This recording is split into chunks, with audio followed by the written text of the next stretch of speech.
Love की घंटी 1। You can't decide when it rings a. यह उपन्यास श्री दीपक सत्य द्वारा लिखा गया है। अध्याय 35। माँ प्रकृति का वरदान। तदल ने राजू से विदा लेते हुए कहा कि सही समय आने पर हम फिर जरूर मिलेंगे। राजू की आंखों में आंसू थे। वो तदल को रोकना चाहता था, मगर पता नहीं कैसे वो ये जानता था कि तदल का अगला मिशन क्या था, इसलिए उसने तदल को नहीं रोका। वापस आते हुए राजू उस खेत में गया जहां वो गिर गया था। थोड़ा ढूंढने पर उसे अपना मोबाइल मिल गया। गीली मिट्टी ने मोबाइल को उसकी औकात याद दिला दी थी। बंद मोबाइल को लेकर राजू रात के समय घर लौट आया। कपड़ों पर लगे कीचड़ तथा बुरी हालत वाली महंगी बाइक को देखकर माता पिता के मन में कई सवाल उठे, मगर जब उन्होंने बेटे की आंखों में झांका तो उन्हें ऐसा लगा मानो राजू किसी जंग को जीतकर लौटा हो। राजू को तदल की बताई एक खास बात पूरे रास्ते याद थी, जिसके प्रभाव में आकर वो माता पिता को गले लगाकर धन्यवाद कहना चाहता था, मगर उसने ऐसा कुछ नहीं किया क्योंकि माता पिता उसके इस बर्ताव से घबरा जाते। बाथरूम में जाकर अपने कपड़े खुद धोते हुए राजू को तदल की कही बात दोबारा याद आ गई। यदि शैतान इंसानों को मारने की योजनाएं बनाता रहता है तो माँ प्रकृति भी प्रत्येक इंसान के आसपास उसकी मदद के सारे इंतजाम करके रखती है, ताकि जैसे ही व्यक्ति मदद का आह्वान करे वैसे ही उसे मदद मिल जाए।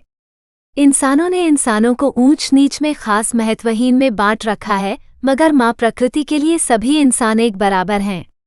वे सबको लंबा जीवन जीने के बराबर अवसर देती हैं। मनुष्य तो मनुष्य, माँ प्रकृति समस्त जीवों को लंबा जीवन जीने के पर्याप्त अवसर देती हैं। माँ प्रकृति बहुत ही महान है। वे सबसे शक्तिशाली और बुद्धिमान हैं। इंसान हो या अन्य जीव, उनका काम सिर्फ इतना सा है कि उन्हें माँ प्रकृति ने मदद मांगनी है। यहाँ मदद मांगो, वहाँ आपको मदद मिलने लगेगी। माँ प्रकृति के सामने शैतान की कोई औकात नहीं है। बस एक बार इंसान मदद का आह्वान कर ले, उसके बाद माँ प्रकृति शैतान को उस इंसान का बाल भी बांका नहीं करने देंगी। तदल ने कहा था। तदल की बात सुनकर राजू को अपने जीवन में घटने वाली वे घटनाएं याद आने लगी थीं जब वो मृत्यु के निकट पहुंच गया था। हर घटना के अंत में उसे वे मददगार भी दिखाई दिए जिन्होंने हर बार उसे बचा लिया था। राजू बचपन में अपने भाई बहनों के साथ खेलते हुए नदी में नहाने चला गया था। वो जब पानी में डूब रहा था तो उसकी आवाज़ थोड़ी दूर नमाज पढ़ रहे एक मुस्लिम बुजुर्ग के कानों में पड़ी। वे बुजुर्ग उस इलाके में इस बात के लिए मशहूर थे कि वे नमाज पढ़ते हुए ऐसे ध्यान में चले जाते हैं कि बम फटने की आवाज़ भी उनका ध्यान भंग नहीं कर पाती। मगर उस दिन उन्हें डूबते हुए राजू की आवाज़ दूर से सुनाई दे गई। उन्होंने अपनी जान पर खेलकर राजू को बचाया। राजू को अच्छे से याद था कि वो अपने मम्मी पापा के साथ उन बुजुर्ग से अस्पताल में मिलने जाता था, क्योंकि वे उस हादसे के बाद 3 हफ्ते तक अस्पताल में रहे थे। फिर एक दिन राजू खेलते हुए एक झाड़ी के पीछे छिप गया। उस झाड़ी के थोड़ी ही पास एक जंगली बिल्ली ने बच्चे दिए थे। जंगली बिल्ली शिकार करके लौटी तो उसने राजू को शिकारी समझकर हमला कर दिया। राजू चिल्लाने लगा तो जंगल में छिपे एक शिकारी ने राजू को बचा लिया। उस दिन उस शिकारी ने जंगली बिल्ली की स्थिति देखकर शिकार करना ही छोड़ दिया। जब उसके साथी शिकारियों ने उससे कारण पूछा तो उसने कहा कि हम मज़े के लिए शिकार करते हुए ये भूल जाते हैं कि किसी जानवर के बच्चे घर पर अपने माँ बाप का इंतज़ार कर रहे होंगे। ये तो महापाप है। इस पर बाकी शिकारी हंसते हुए बोले कि अगर हम उन्हें नहीं मारेंगे तो कोई और जानवर उन्हें मार देगा। यही तो जंगल का कानून है। तब राजू को बचाने वाला भूतपूर्व शिकारी बोला कि मुझे इस बात की चिंता नहीं करनी कि बाकी जानवरों के कर्म में क्या जुड़ता है, मुझे तो अब से सिर्फ अपने कर्म बेहतर करने हैं। मुझे वे पाप नहीं करने जिनकी सज़ा के तौर पर मुझे बुरी बुरी बीमारियां लगें। जंगली बिल्ली के हमले से महज कुछ खरोचे खाकर बचे नन्हे राजू के जीवन में उसके बाद भी हादसे लगातार होते रहे, मगर हर बार वो बच जाता। हर बार उसे कोई व्यक्ति बचा लेता। हर बार उसे कोई अनजान व्यक्ति बचाता। ये सब देख व समझकर राजू के पिताजी को लगा था कि पीर बाबा राजू की रक्षा कर रहे हैं, जबकि बाथरूम में सब कुछ याद करते हुए राजू को समझ में आया कि माँ प्रकृति ने उसकी रक्षा की थी। अपने नेकसीरत माता पिता के चलते राजू के भीतर मदद करने वाली अच्छाई बचपन से मौजूद थी। उसने अपने माता पिता को बहुतों की मदद करते देखा था। वो खुद भी अपने स्तर पर सबकी मदद करता था, मगर जब जब वो मुसीबत में था, उसकी मदद को न उसके माता पिता आए और न ही वे तमाम लोग जिनकी राजू ने मदद की थी। उस पर राजू को नेकी कर दरिया में डाल की कहावत का राज समझ में आया। नदी का पानी बहते हुए समुद्र में पहुंच जाता है। समुद्र में वो पानी भाप बनकर उड़ जाता है। भाप बनकर उड़ा पानी आसमान में बादल बन जाता है। फिर वो बादल हवा में उड़ता हुआ सही जगह पहुंच जाता है और पानी बरसा देता है। ठीक यही नेकी के साथ होता है। जब आप किसी के साथ भलाई करते हो तो यह मत सोचो कि वही इंसान आपकी ज़रूरत पड़ने पर मदद करेगा। आप अपनी भलाई को कर्मरूपी नदी में डाल दो। सही समय आने पर आपके कर्म अच्छाई के बादल बनकर बरस पड़ेंगे।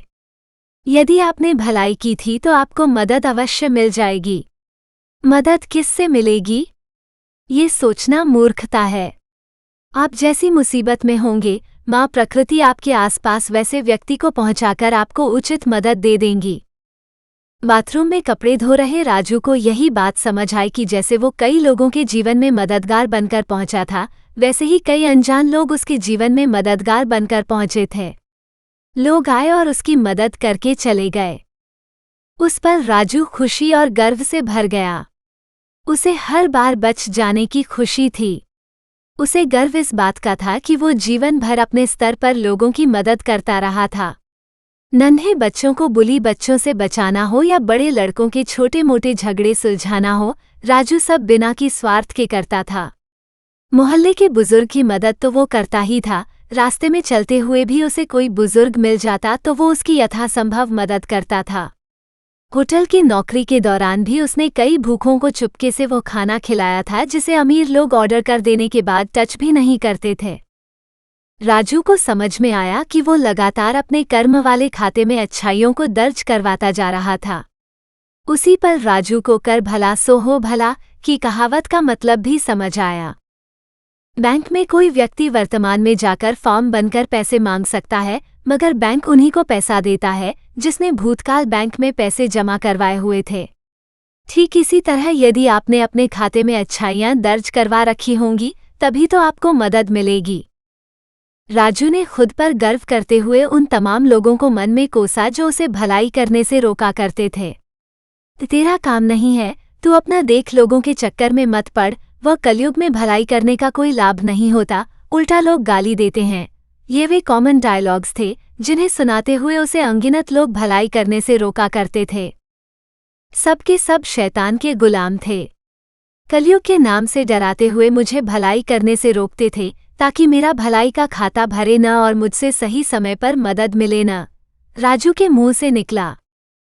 राजू समझ गया कि कलयुग की अवधारणा क्या है। शैतान अपने गुलामों के जरिए सबको कलयुग के नाम से डराता है। जब 100 करोड़ लोग भलाई करना छोड़ ही देंगे तो स्वतः ही कलयुग आ जाएगा। अगर यही व्यवहार सतयुग में रहने वालों ने किया होता तो उसे सतयुग कोई नहीं कहता। यदि इस पल से हर हिंदुस्तानी यह निश्चित कर ले कि जब भी करेंगे भलाई ही करेंगे, जब भी बोलेंगे अच्छा ही बोलेंगे तथा जो भी खाएंगे अच्छा ही खाएंगे, तो कल सुबह तक कलयुग समाप्त हो जाएगा। शैतान के झूठे कलयुग की सच्चाई समझते हुए राजू को बड़ी हैरानी हुई, मगर वो रात उसके खुश होने की थी, इसलिए उसने हैरानी को परे किया और उन तमाम लोगों को मन में धन्यवाद करना शुरू किया जो समय समय पर उसके मददगार बनकर आए थे।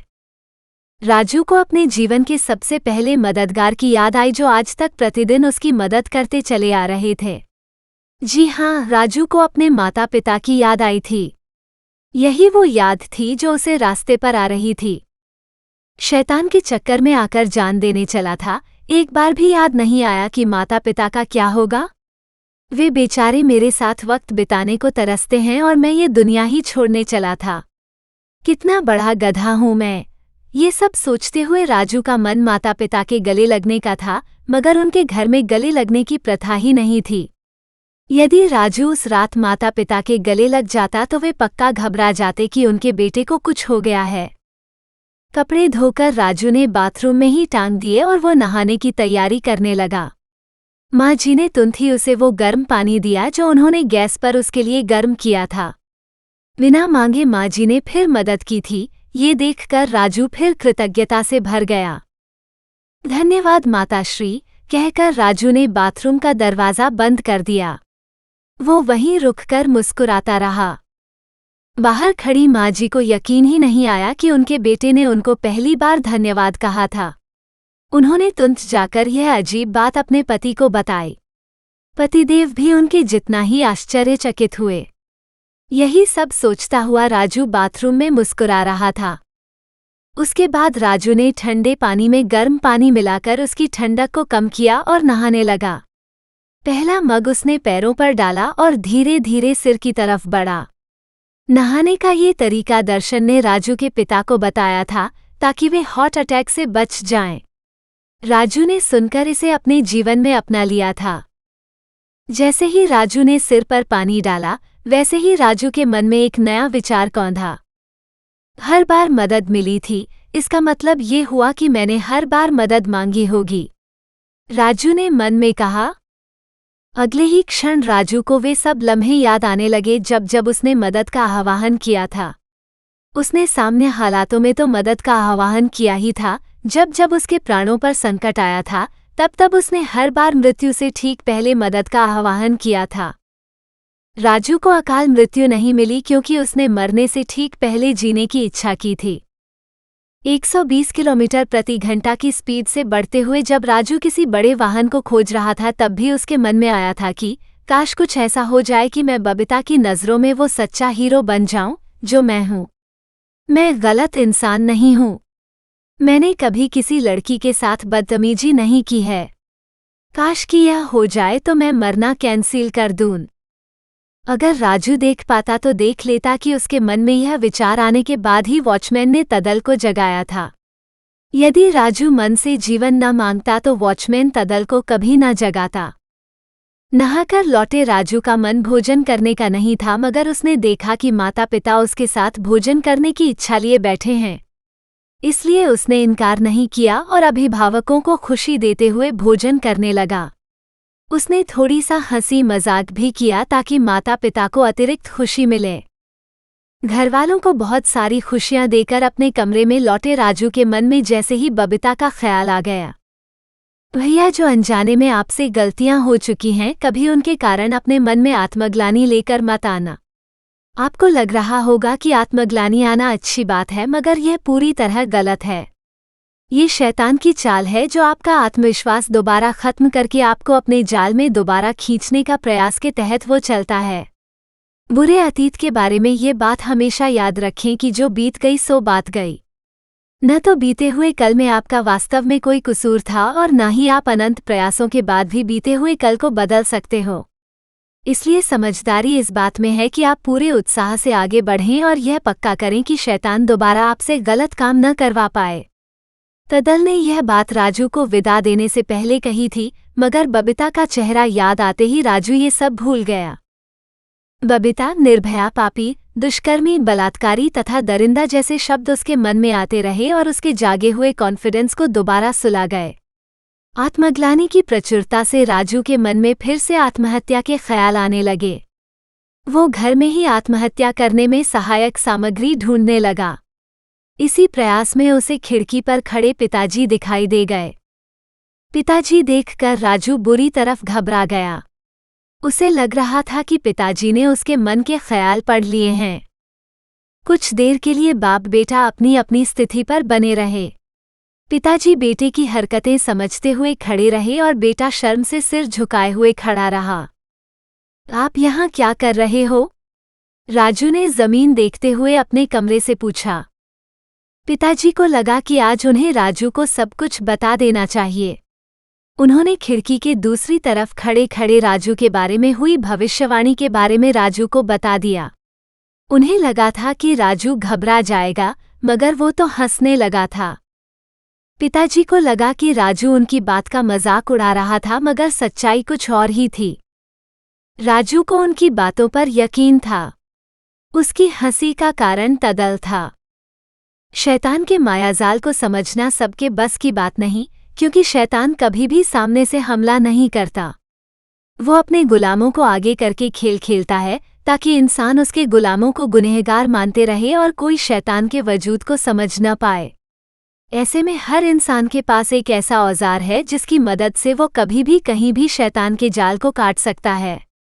उस औजार का नाम है हंसी। तदल ने बताया था। हंसी? हे! हैरान होकर राजू के मुंह से निकला था। जी हंसी, जब कुछ समझ न आए तो हंसने लगो। जब दिमाग खराब हो जाए तो हंसने लगो। जब लगे कि आपका दिमाग किसी और के कब्जे में है और आप चाहकर भी कोई सही काम नहीं कर पा रहे तो हंसने लगो। तदल ने इन शब्दों के साथ राजू को माँ प्रकृति द्वारा इंसानों को दिए विशेष वरदान के बारे में बताया था। मगर ऐसे कैसे हंसी आ सकती है? हंसने की कोई तो वजह होनी चाहिए। तदल की बात को समझते हुए राजू ने उचित सवाल पूछा था। भैया, माँ प्रकृति की यही तो खूबी है कि वे हमारी मदद के लिए पर्याप्त इंतजाम किए रखती हैं, बस इंसानों को मदद की इच्छा रखते हुए आसपास ध्यान देना होता है। माँ प्रकृति ने इंसानों को हंसी नामक वरदान ये सोचकर दिया कि हंसी तो कभी भी कहीं भी किसी भी परिस्थिति में आ सकती है। बस इंसानों का दिमाग हंसी ढूंढने की तरफ चलना चाहिए। तदल ने राजू के प्रैक्टिकल सवाल का प्रैक्टिकल जवाब देते हुए कहा था। उस समय राजू को तदल की बात समझ तो नहीं आई थी, मगर फिर भी उसे यकीन था कि वो उस बात को व्यवहार में लेकर आ सकता है। आत्महत्या का प्रयास कर रहे राजू को जब पिताजी ने अनजाने में बचाया तो उसका माथा ठनक गया था। जब पिताजी उसके जन्म की सच्चाई उसे बयान की तो उसे शैतान की चाल समझ में आ गई थी। तदल ने राजू को हर बात बताकर तैयार किया था, मगर शैतान ने राजू को फिर भी आत्मग्लानि नामक मायाजाल में फंसा लिया था। राजू ने गौर किया कि यदि अकाल मृत्यु देने वाला शैतान महान है तो बचाने वाली माँ प्रकृति महानतम है, क्योंकि उन्होंने एक बार फिर से पिताजी के रूप में सही समय पर राजू को मदद पहुंचा दी थी। आत्महत्या का प्रबल से प्रबल प्रयास भी मात्र एक सेकंड में आए सुविचार से बदला जा सकता है। राजू के साथ ठीक यही हुआ था। राजू ने जब माँ प्रकृति की मदद की जबरदस्त व्यवस्था देखी तो उसे बेहद खुशी हुई। इसी खुशी में उसने हंसने का अवसर ढूंढ लिया। राजू अपने मन में सोच रहा था कि इस वक्त शैतान खिसियानी बिल्ली की तरह खंबार नोच रहा होगा, क्योंकि माँ प्रकृति ने उसके एक और हमले को व्यर्थ कर दिया था। यही वजह थी जो राजू की हंसी बढ़ती जा रही थी। तदल ने ठीक कहा था कि हंसने की इच्छा रखो, आप कभी भी कहीं भी किसी भी हाल में हंस सकते हो। जब राजू ने हंसना शुरू किया तो उसकी आत्मग्लानि छूमंतर हो गई। उसके सिर का दर्द चला गया। उसका बढ़ा हुआ बीपी सामान्य हो गया। दिल की धड़कन शांत होते ही उसे गर्मी लगनी बंद हो गई। शरीर की अकड़न चली गई। राजू खुद को रुई समान हल्का महसूस करने लगा। एक हंसी इतना कुछ कर सकती है। राजू जब मन में सोच रहा था तब खिड़की की दूसरी तरफ खड़े पिताजी की आंखों से डर के कारण आंसू निकल आए। मैं झूठ नहीं बोल रहा हूँ, बेटे के सामने हाथ जोड़कर पिताजी बोले तो राजू हंसता हुआ बाहर चला गया। राजू ने जाते ही पिताजी के पैर पकड़ लिए। पिताजी ने उसे गले से लगा लिया। कल तेरा जन्मदिन है। तेरे जन्मदिन से पहले का एक दिन अक्सर तेरे लिए मुसीबतें लेकर आता है, इसलिए मैं हर साल तेरे कमरे के बाहर खड़ा रहता हूँ, रोते हुए पिताजी बोले। राजू ये सुनकर ज्यादा खुश हो गया। आपको याद है कि मैंने आपको अंग्रेजी की फिल्म दिखाई थी जिसका नाम आयरन मैन था? राजू ने पिताजी से पूछा। इस सवाल ने पिताजी की मानसिक स्थिति पूरी तरह बदल दी। हाँ, मगर अंग्रेजी में थी, मुझे तो कुछ भी समझ नहीं आई थी कि अंग्रेज क्या बक बक कर रहे थे, पिताजी बोले। उनकी बक बक तो मुझे भी समझ में नहीं आई थी, मगर हमने सीन्स देखते हुए तुक्के लगाकर ये तो समझा था कि कैसे एक आम आदमी आयरन मैन बन गया था। राजू बोला। हाँ, मगर आज मैं वो मार कुटाई वाली फिल्म नहीं देखने वाला। हम साथ साथ हैं, फिर से देखे? पिताजी बोले, क्योंकि उन्हें लग रहा था कि राजू उन्हें अपने साथ फिर से कोई फिल्म दिखाने वाला था। राजू ने कुछ देर चुपचाप पिता को देखा। पिताजी ने राजू की आंखों में आई चमक देखी। आप मेरे आयरन मैन हो, कहकर राजू ने पिताजी के पैर पकड़ लिए। पिताजी को बेटे की बात का मतलब समझ आने में थोड़ा वक्त लगा, मगर जब समझ आई तो उन्हें बेहद खुशी हुई। पता नहीं कैसे उनकी आंखों से खुशी के आंसू बह निकले। उन्होंने अपने आंसुओं को रोकने का प्रयास नहीं किया। वे अपने कदमों में बैठे सयाने बेटे के सिर को सहलाते रहे।